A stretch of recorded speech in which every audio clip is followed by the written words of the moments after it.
Hi there. Good evening. Happy first day of spring and full moon tonight. This is Shannon Graham Cornell from Better Home Organizing and coming to you on day 19 of the March Facebook Live event. So happy to be with you tonight. So on this first day of spring, I thought I would sort of pick up on what we were talking about yesterday about how to get the most out of your 15 minutes or so at a time of organizing. And in that segment, I talked about what that would look like for a kitchen and, working through a drawer at a time, a space at a time.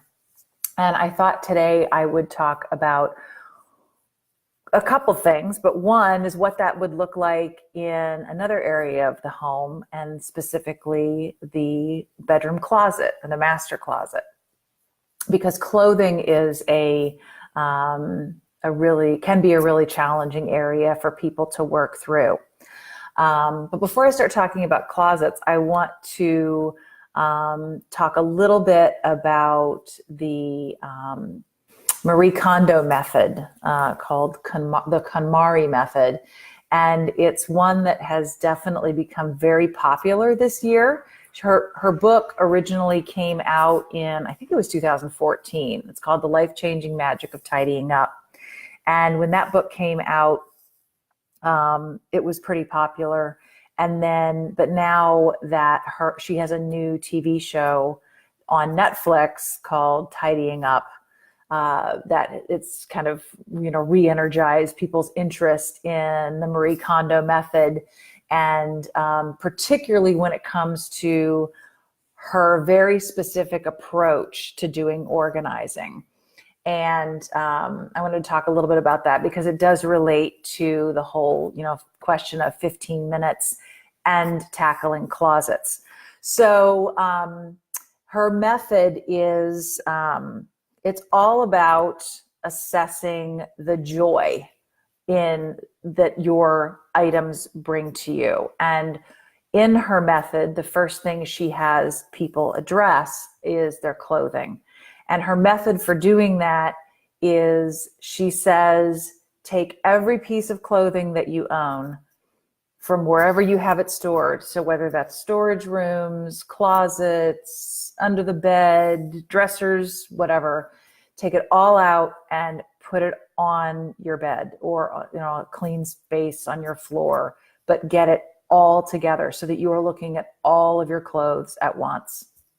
And for a lot of people, for some people, that's a very exciting method. I mentioned yesterday that when I was doing my home office, reorganizing my home office, that I pulled everything out. And that, that worked out well in that situation. But a lot of it depends for a lot of people on how much stuff you have, because that can be, if you've only got 15 minutes to work, to pick at organizing, pulling all of your clothes out and putting them on your bed is not practical. You will not get that done. You will not go through that in 15 minutes, because then the process is you pick up each item and you figure out, you hold it and you think about it and you try to figure out, does this bring me joy? And if it sparks joy, that's her terminology is sparking joy.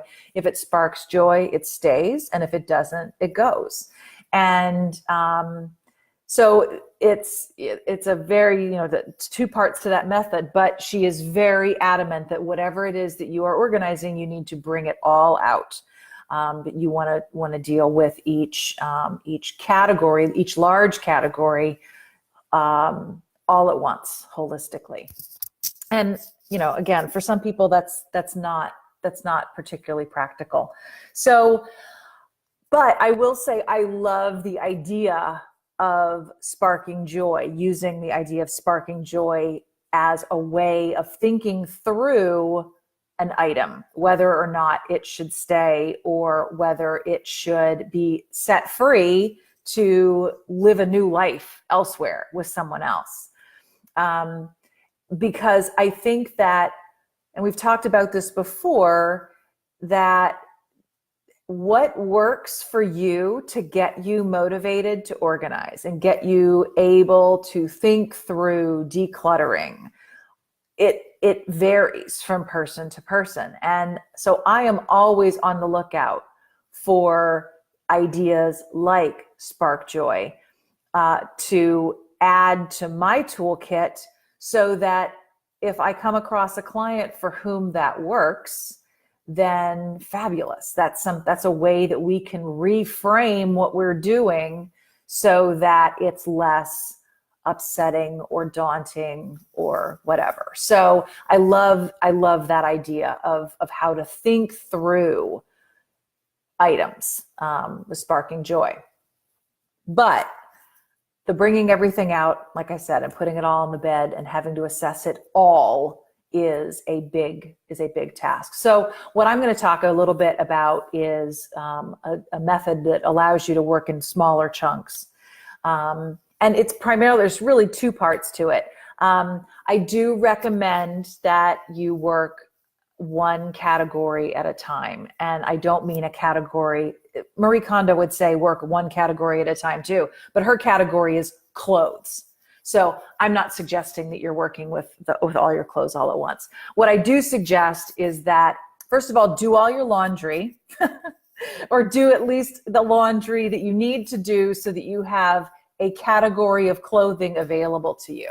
So you might think about your categories of clothing as, shirts, socks, jeans, or you might think about it in terms of how you use the clothes. These are my casual clothes, my workout clothes, my weekend clothes, clothes I wear to work, wear to the office, whatever. You might think about it that way. But focus on looking at one category at a time rather than trying to tackle all of your clothes. So as you're doing that, so let's say you're working with, your shirts, you go through and as you're assessing that category, you want to think about some things as you're doing that. And again, you would do this with each of your categories in turn, but you'd want to look at, what are the ones that, again, we're assessing, what is it are we keeping and what is it are we letting go, or what should we think about letting go or, dealing with in some other way other than storing them in our active closet. One is look for the stuff that you always wear. I mean, the stuff you always wear, we usually wear about 20% of what we own. And then the rest of it, the rest of the 80% is hanging in our closet just in case. Or it's hanging in our closet because it's really memorabilia, or, or we just haven't dealt with it yet, so it stays there. But we keep pulling out the same stuff.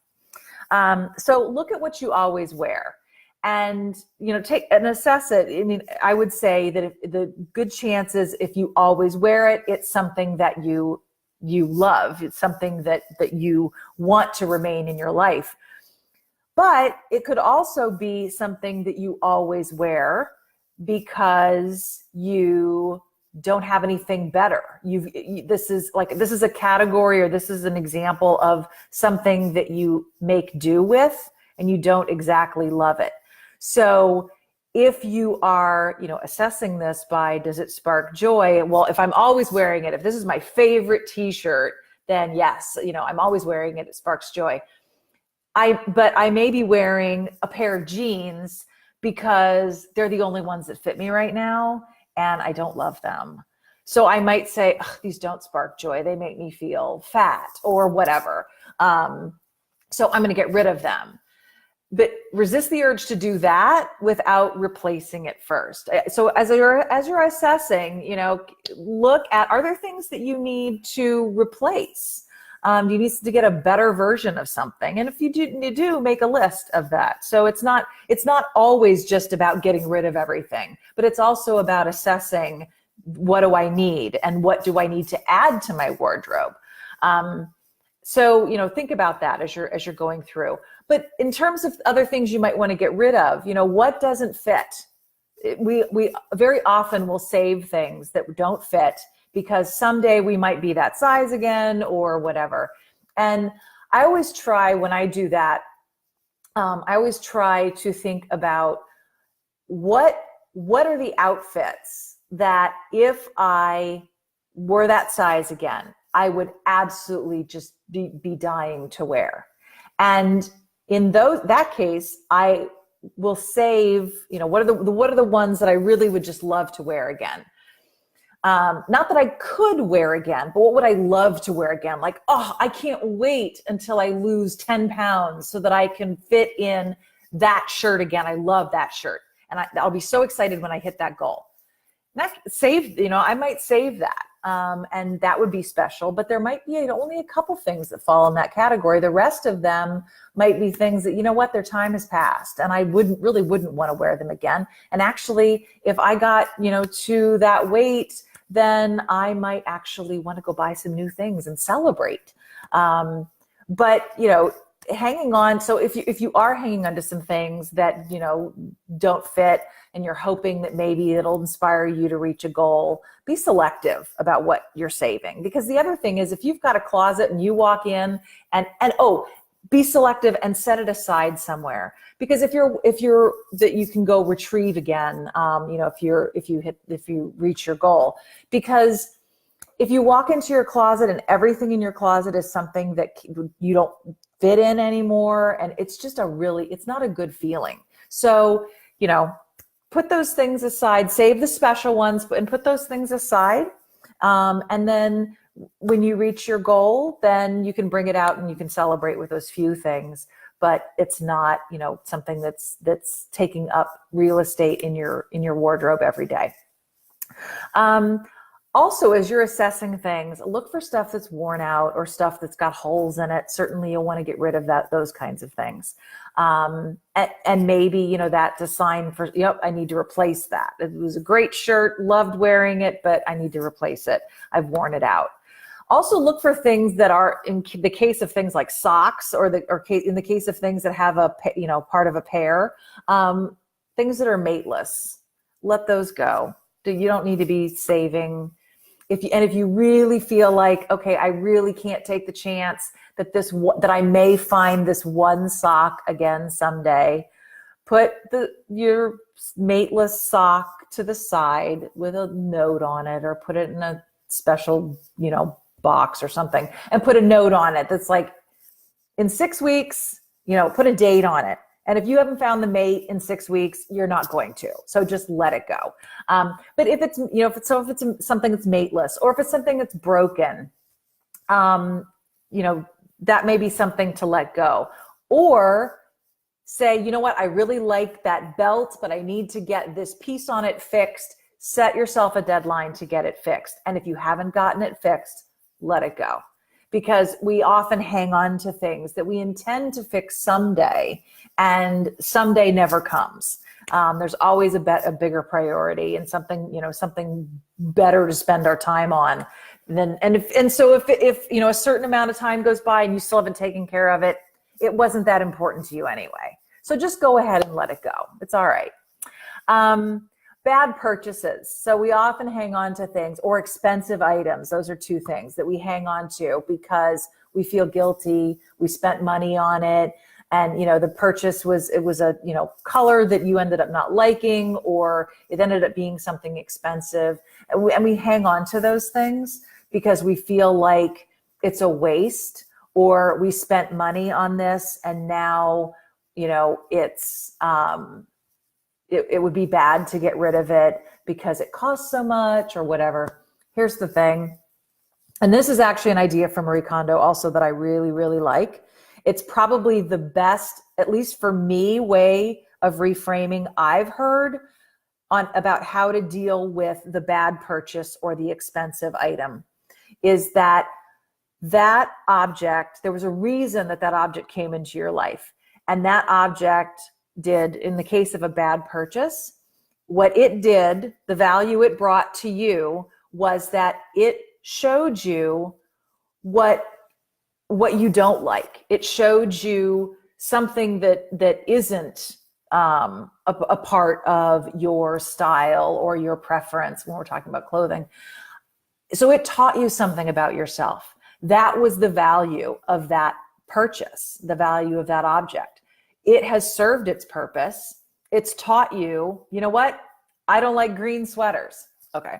Or I look terrible in orange or whatever. It's taught you that. And now you can let it go and let it give, value of a different sort to somebody else.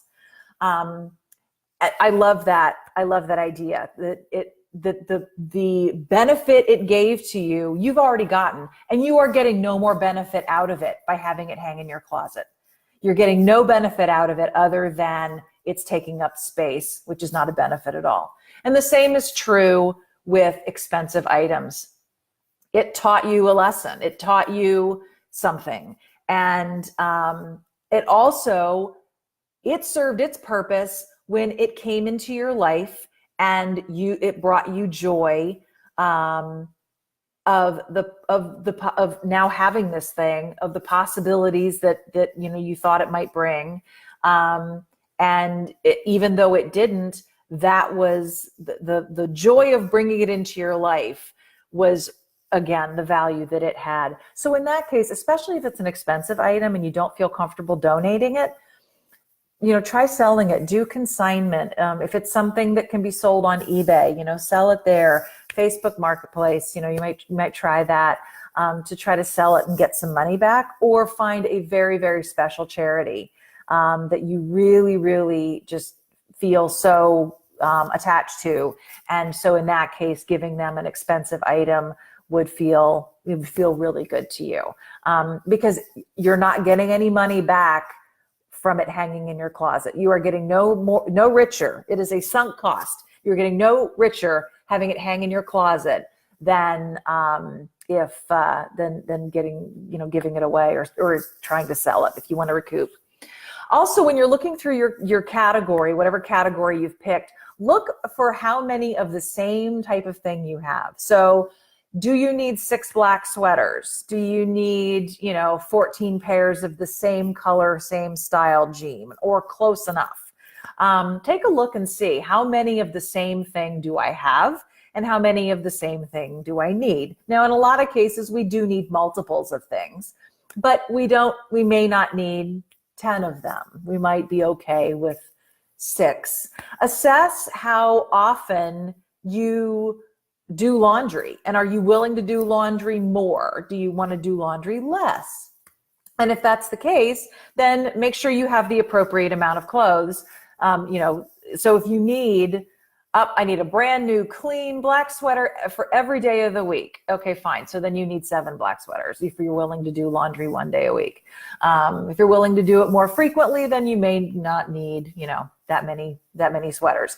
But look at, how often you wear the thing, how often you do laundry, and factor that in. And you may find that you probably don't need that many of the same type of thing. Also, this is another big thing. And something to think about. We all of us, even, do I? I do. I actually have clothing that's memorabilia. So I have clothing hanging in, I actually have a work shirt that was my dad's, and I don't wear it. I've worn it sometimes, but I don't really wear it. It's got, his name on it, and it's cool, but I like it. But I don't wear it, but I'm not going to get rid of it either. So, but that's memorabilia. It doesn't need to be hanging in your closet, especially if you have a lot. If you've got all of your college t-shirts and you've got them all in your closet, you might pick a few, your favorites, let the rest go, and save those as memorabilia. Put them somewhere else. Don't treat them as clothing, treat them as memorabilia. If you're, wanting to free up some storage space. If you have room to hang all of your memorabilia, feel free to do so. I would just put it all in a separate space that's not like where you're going to pick your clothes every day when you're getting dressed. So keep it in a separate space, maybe we keep it where you keep seasonal items or something like that if you split your wardrobe. And that's the last thing I want to point out or want to talk about is when to, as you're working category by category, how does seasonal clothing fit into that? So what I would recommend, if you are someone who swaps out your clothes for the season, as you are putting away the season that we are just leaving, assess at that point, what are the things that you didn't wear from, I mean, do all the same assessment that we were just talking about. But what didn't you wear at all? You know, so we're coming into spring now. So at the time of this recording. So in my case, if I were about to do my switch out, what I would want to do is I would look at all of the things that I wore during the fall and winter and assess, am I going to need these next fall and winter? And the best way of telling that is, did I wear it this last fall and winter? And the things that I didn't, then I would assess, you know, I would get rid of at that point.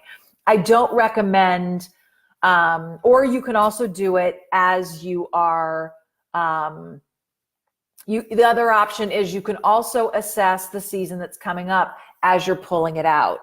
But the reason I don't recommend doing that, so for me right now, if I were pulling out my spring things, I actually really don't know what I'm going to want to wear this spring and summer.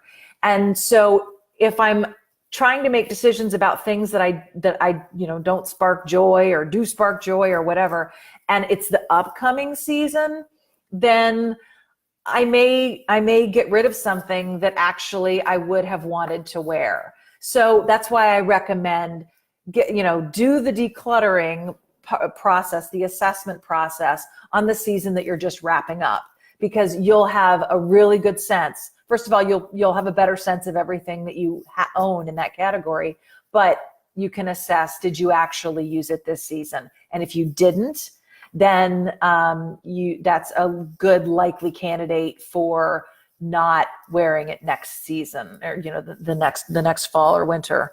And if you're not ready to get rid of it yet, box it up separately. And when you do your seasonal switch again, don't bring that stuff out. Bring out the stuff that you wore, and save it. You can still save it in your seasonal area. If you're not quite ready to get rid of it, you're not sure. And then see, did you go into that box during that season? And if you did, so if you went digging in that box for something out of your winter box, then you know that that's something that you needed to keep. So if you're want to hedge your bets a little bit there, that's a way to go as well. But I definitely, like I said, you can assess either direction, either backwards or forwards, but I recommend assessing as you're putting away for the season that just passed. Because again, you'll have a good sense of what was actually meaningful to you during that season. I don't recommend pulling everything out of storage unless the Marie Kondo method really inspires you. I don't recommend pulling everything out of storage in order to go through your categories. So when I say, do a category at a time, just look at your current season's clothes. Don't pull out the other season. It's too chaotic. It can be too chaotic. So if the Marie Kondo idea of pulling all your clothing out feels really overwhelming to you, don't do that.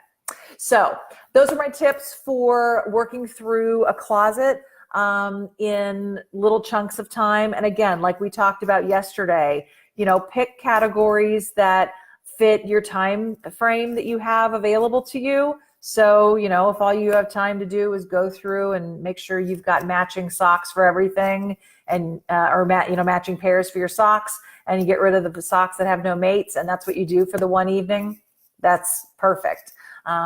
Pick another category the next time. So have a great rest of your evening, and I will see you again tomorrow, and happy first day of spring. Bye, everyone.